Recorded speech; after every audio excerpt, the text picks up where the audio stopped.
C'est une très bonne initiative. Comme ça nous permet d'être sensibilisés par rapport à tous les déchets qu'on peut jeter, Ouais. de ne pas se tromper où les jeter. Donc non, une très bonne journée. Non, le nombre d'engins d'hiver que j'ai pu trouver dans cette journée. Donc puis jeter, surtout caché. C'est même pas jeter, c'est surtout caché. Donc ça pollue vraiment. Donc c'est vraiment bien caché sous terre, dans les buissons, pour pas qu'on puisse les chercher. Les gobelets en plastique. Ouais. J'en utilise tous les jours, donc Ouais. même à la maison. D'accord. Donc à partir d'aujourd'hui, il n'y en aura plus à la maison. Super. On va prendre les verres, on les lavera à la main, tout simplement. Ah bah sympa. D'abord je trouve que d'un point de vue entreprise c'est sympa de se retrouver tous ensemble autour d'un événement de ce genre. Ça nous fait sortir de notre quotidien où on se voit dans un cadre de travail. Donc c'est toujours sympa de partager un moment comme ça avec l'ensemble des employés. C'est une autre relation qui se crée. Alors moi j'ai appris deux choses. La première c'est les logos. J'ai appris que je me fais blouser par les logos depuis des années. Donc illico ce soir je vais briefer toute la famille parce qu'on se fait vraiment avoir avec ces logos là. Le premier logo vert correspondant au fait que l'entreprise a versé une cotisation, ouais, moi je le lis comme c'est recyclable quoi. Et puis les mégots, je pensais pas que ça polluait autant, 500 litres de flotte pour un mégot. Donc voilà, on va travailler sur le sujet. On a déjà bougé sur l'histoire des gobelets puisqu'on a mené une campagne pour que chacun ait son mug au niveau des machines et donc voilà, tout ça s'inscrit dans la même logique et ouais non ça faut continuer donc c'est une dynamique supplémentaire là, de la journée d'aujourd'hui.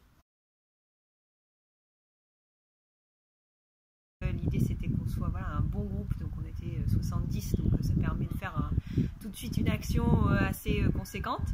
On a l'impression, enfin moi en tout cas j'avais l'impression quand même qu'en France on est plutôt un pays où c'est pas si sale que ça. Et en fait quand on ramasse pendant une heure, on se rend compte que pas tant que ça.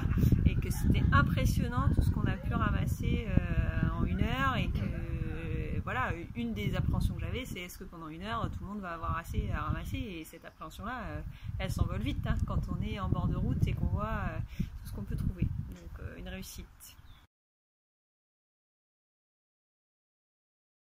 Ouais, c'était les canettes, le verre quoi, le verre pour toutes les bières, l'alcool.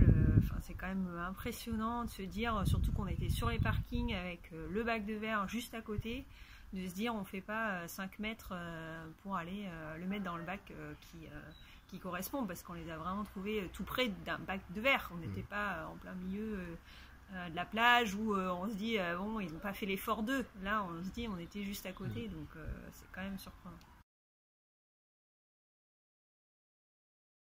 J'avais vu l'association lors des journées citoyennes à Angers.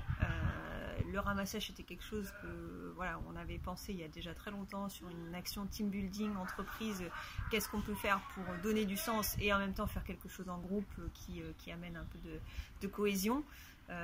Voilà, je pense qu'aujourd'hui on est tous sensibilisés à l'environnement et le ramassage c'est quelque chose qui est abordable par tout le monde. C'est pas quelque chose qui est compliqué, c'est pas très sportif, c'est pas voilà, donc c'est quelque chose que j'avais en tête et j'ai vu l'association Herbicide lors des journées citoyennes et je me suis dit je les contacte et voilà.